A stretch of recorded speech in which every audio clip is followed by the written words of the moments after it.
India express 24 खबर वही जो है सही। नमस्कार, इंडिया एक्सप्रेस 24 में आपका स्वागत है। मैं हूं जितेंद्र प्रजापति। देखते हैं आज की खास सुर्खियां।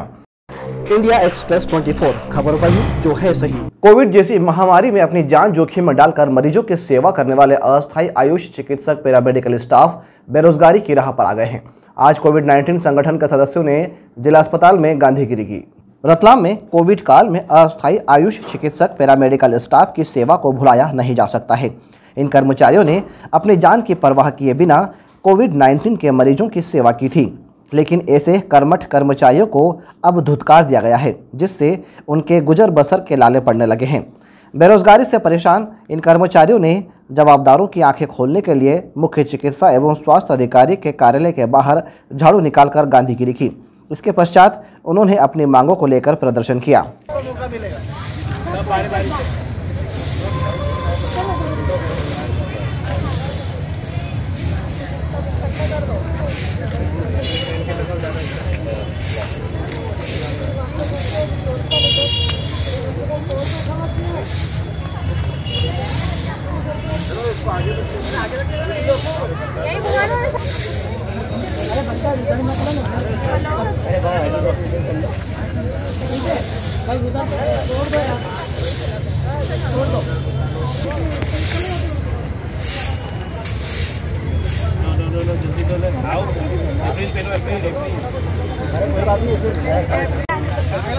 सबको जानते हो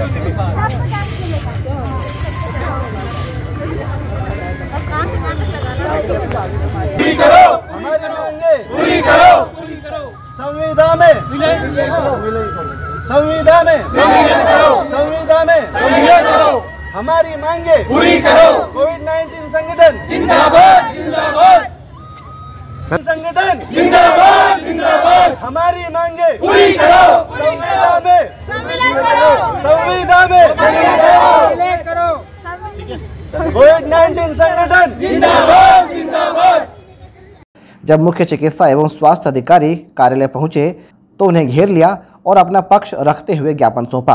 कोविड-19 संगठन के डॉक्टर मंगलेश धाकड़ ने विस्तृत प्रकाश डाला। डॉक्टर धाकड़ ने चेतावनी दी कि मांगे नहीं मानी जाती है तो भोपाल में बड़ा आंदोलन किया जाएगा। सर, हम लोग कोविड-19 संगठन वाले लोग हैं। हम लोग पिछले विगत 2 साल से जब महामारी शुरू हुई थी कोविड की, तब से हम लोग लगातार काम कर रहे हैं। सतत काम करने का परिणाम स्वरूप हम लोगों को 1 अप्रैल से हम लोगों की सेवा समाप्ति कर दी गई है। और समाप्त करने का एक कारण दिया गया है कि बजट नहीं है। हम लोग आज 2 दिन पहले 4 तारीख को भोपाल जाकर वित्त मंत्री जी से मिले, पर वहाँ से हम लोगों को प्राप्त सूचना के अनुसार बजट में किसी भी तरीके की कोई कमी नहीं है। अब हम लोगों की मांग ये है कि यहाँ आज हम सीएमएचओ कार्यालय उपस्थित हुए और सीएमएचओ सर को ज्ञापन देने वाले हैं। ज्ञापन देने में हमारे 3 मुख्य बिंदु है जिसमें हम लोगों की मांग है। हम लोग चाहते हैं कि हमने जो 2 साल लगातार कार्य किया है, उस कार्य करने का जो हम लोगों का सर्टिफिकेट होता है सेवा कार्य का, वो सर्टिफिकेट हम लोगों को दिया जाए। साथ ही हम लोगों का जॉइन लेटर होता है, जो जॉइन लेटर हम लोगों को नहीं मिला है, 2 साल कार्य करने का जॉइन लेटर दिया जाए। साथ ही हमारी माननीय सीएमएचओ साहब से एक निवेदन है कि हम लोग जितने भी कोविड कार्यकर्ता थे, कार्य कर रहे थे, उन लोगों को सभी को की एक लिस्ट जारी कर एमएनएचएम पहुँचा मांग की जाए कि हम लोगों को संविदा नियुक्ति दी जाए या संविदा में संविलय किया जाए। हमारी मांगे पूरी नहीं होती तो हम आगामी 10 तारीख को भोपाल में एक उग्र आंदोलन के रूप में सम्मिलित होने वाले पूरे प्रदेश स्तर पर। इंडिया एक्सप्रेस 24 खबर वही जो है सही। इस बार लहसुन की खेती करने वाले किसानों की हालत आसमान से गिरा और खजूर में अटका जैसी हो गई है। आखिरकार ऐसे में किसान भाव में मंदी के कारण करे तो क्या करे। जावरा में अपनी उपज पर किसान द्वारा डांस किया गया, जो चर्चा का विषय बना हुआ है। इस वीडियो में ढोल की थाप पर नाच रहा यह किसान खुशी से नहीं बल्कि गम में नाच रहा है।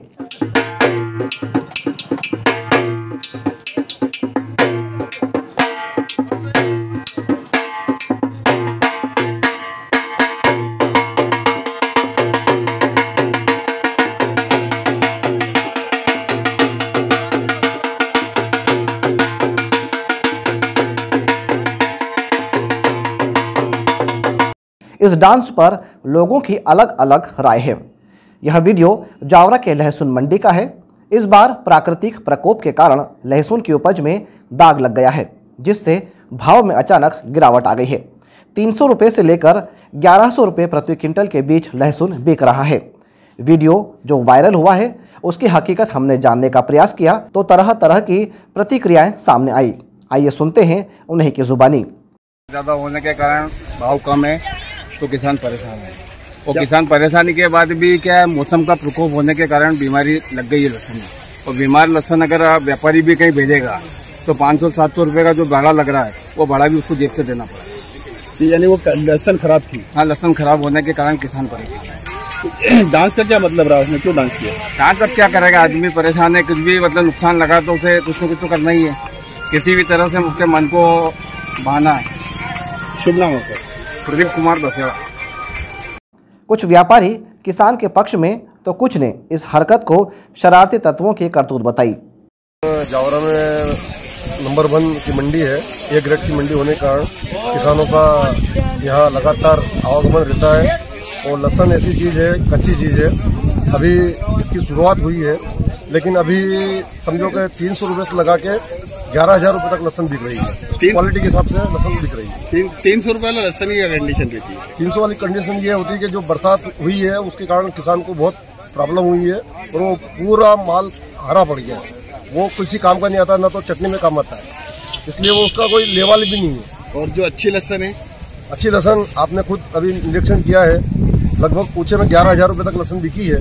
और जावरा की जो क्वालिटी है, आने वाले जो मंडियाँ आगे की जो मंडियाँ है, मंदसौर, नीमच, दलोदा, तितलिया मंडी, सभी से अच्छी क्वालिटी की लहसुन यहाँ इसका बाजार अच्छा रहता है।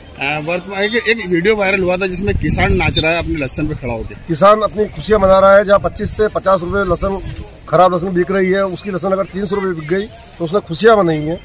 और ढोल भी बजाए।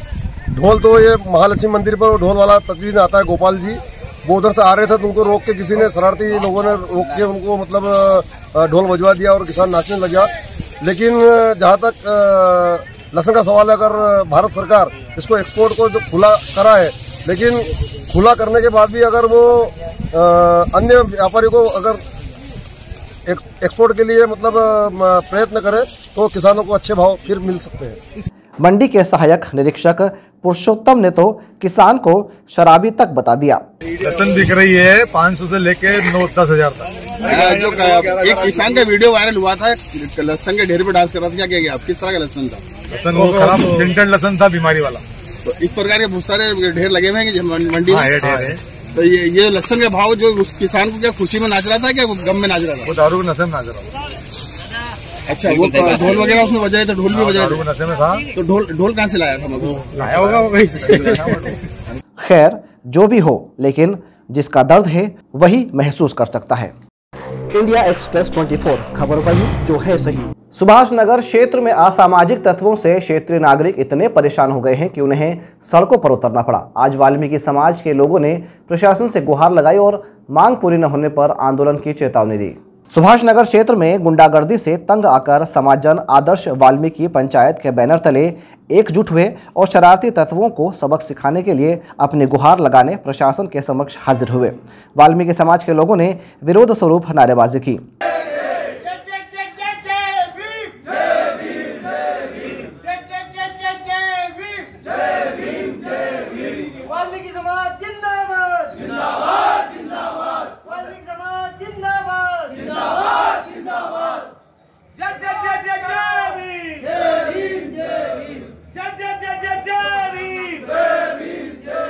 वाल्मीकि समाज जिंदाबाद जिंदाबाद जिंदाबाद।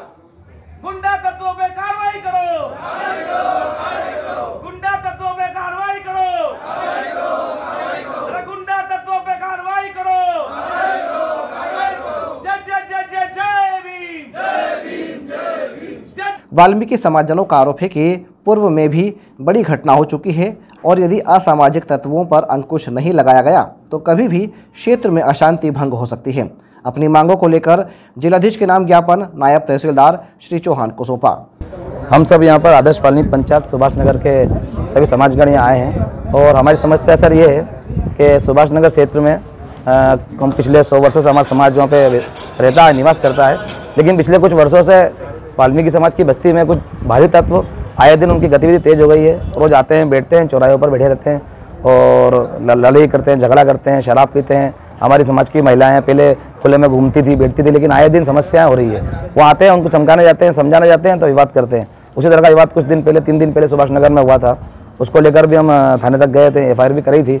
और पिछली बार भी हमारे समाज के भाई सोनू को भी इसे लोगों ने भारी तत्वों द्वारा उसकी हत्या कर दी गई थी। वो मामला भी बहुत ऊपर तक गया था। इस विवाद को लेकर हम आज साहब को ज्ञापन देना है, कलेक्टर साहब को उनको बताया है पूरी जान। हमारी मांग ये है कि उन तत्वों को आप सुभाष नगर क्षेत्र में जो हमारा बस्ती है उसमें सर्चिंग करें, और जो भी भारी तत्व हो, वो किसी समाज से नहीं है, कोई भारी तत्व हो उनको पकड़े, अरेस्ट करें, उनके खिलाफ कार्रवाई करें, जिससे हमें शांति मिले और समाज के लोग खुशहाली से रह सके। अगर हमारी मांग पूरी नहीं होती है तो सामाजिक स्तर पर फिर बड़े पूरे रतलाम क्षेत्र से ज्ञापन दिया जाएगा। उसके बाद भी अगर नहीं होती है तो फिर आंदोलन का सहारा लेना पड़ेगा। फिर हमारे जो रतलाम से के वरिष्ठ पटेल साहब वगैरह समाज के जो वरिष्ठ सब मिलकर चर्चा करेंगे और जो भी आदेश होगा आगे उसके हिसाब से कार्रवाई करेंगे। इंडिया एक्सप्रेस 24 खबर वही जो है सही। इंदौर के इंडेक्स मेडिकल कॉलेज में रैगिंग से परेशान होकर छात्र द्वारा की गई आत्महत्या का मामला गर्मा गया है। आज दोषियों के खिलाफ कड़ी कार्रवाई की मांग को लेकर समाज जन सड़कों पर उतरे। सरकार ने भले ही रैगिंग पर रोक लगा रखी है, लेकिन अभी भी कॉलेजों में रैगिंग का बोलबाला है। इसी रैगिंग से परेशान होकर बड़ानगर थाना क्षेत्र के रहने वाले छात्र चेतन पाटीदार ने इंडेक्स मेडिकल कॉलेज में आत्महत्या कर ली थी। घटना के विरोध में जिले के पाटीदार समाज के लोग एकजुट हुए और नारेबाजी करते हुए कलेक्टर कार्यालय पहुंचे। चेतन पाटीदार के हत्यारे को फांसी दो, फांसी दो। चेतन पाटीदार के हत्यारे को फांसी दो, फांसी दो। चेतन पाटीदार के हत्यारे को फांसी दो, फांसी दो। इंदौर इंडेक्स कॉलेज प्रशासन मुर्दाबाद, मुर्दाबाद। इंडेक्स इंदौर कॉलेज प्रशासन मुर्दाबाद, मुर्दाबाद। चेतन पाटीदार के हत्यारे को फांसी दो, फांसी दो। चेतन की हत्या के दोषियों पर सख्त कार्रवाई की मांग को लेकर मुख्यमंत्री के नाम ज्ञापन SDM रतलाम को सौंपा। पाटीदार समाज का उज्जैन बड़नगर जिले का रहने वाला बालक Chetan Patidar index college medical college Ratlam Indore में अध्ययन था और उसकी रैगिंग की जा रही थी वहाँ पर, और उसने प्रशासन को बता दिया था कि मेरे साथ रैगिंग हो रही है और मुझे मेरी जान का खतरा है। उसके बावजूद भी प्रशासन की उसकी बात नहीं सुनी और अंततः उसको फांसी में लटका दिया गया और उसने जान गंवा दी। तो हम उसी संदर्भ में लेकर यहाँ पर ज्ञापन देना है कि इस बालक के साथ जो घटना हुई है प्रशासन ने लापरवाही की है, इसलिए हमने मुख्यमंत्री के नाम से ज्ञापन दिया और हमने ये मांग करी है कि इन दोषियों के सख्त खिलाफ कार्रवाई की जाए और दोषियों उस बालक को उसके सच्ची सजा जब भी होगी जब उसको दोषियों को सजा मिलेगी। ये मांग लेकर यहाँ आए थे। इंडिया एक्सप्रेस 24 खबर वही जो है सही। चैत्र नवरात्रि की सप्तमी पर शहर जयकारों और चुनरी यात्रा से गूंज उठेगा। मां के भक्तगण 111 फीट लंबी चुनरी यात्रा को लेकर रतलाम से मां गढ़खंखाई के दरबार में पहुंचकर मां को अर्पित करेंगे। कोरोना के बाद पहली बार मां के भक्त चुनरी यात्रा का धर्म लाभ उठा पाएंगे। चैत्र नवरात्रि की सप्तमी पर महलवाड़ा स्थित मां पद्मावती मंदिर से 111 फीट लंबी चुनरी यात्रा शाम 7 बजे ढोल डमाकों के साथ निकलेगी। यात्रा के संयोजक जनक नागल ने बताया कि चुनरी यात्रा के दौरान प्रसादी के रूप में 5111 अभिमंत्रित रुद्राक्ष निःशुल्क वितरित किए जाएंगे। चुनरी यात्रा शहर के विभिन्न मार्गों से होते हुए श्री गढ़खंखाई माता मंदिर पहुंचेगी और चुनरी मां को ओढ़ाकर देश में अमन चैन की कामना की जाएगी। इंडिया एक्सप्रेस 24 खबर वही जो है सही। नामली क्षेत्र में गेहूं के अवशेष में लगी आग ने आसपास के किसानों के होश उड़ा दिए हैं। गनीमत है कि बड़ी दुर्घटना नहीं घटी और आग पर काबू पा लिया गया। नामली क्षेत्र में पुनः लापरवाही के चलते गेहूं के खेतों के अवशेषों में अचानक आग लग गई। गौरतलब है कि किसान मशीनों से गेहूं की कटाई करने और निकालने के बाद अवशेषों को खेतों में ही छोड़ देते हैं और बाद में उसमें आग लगा देते हैं ताकि खेत साफ हो जाए।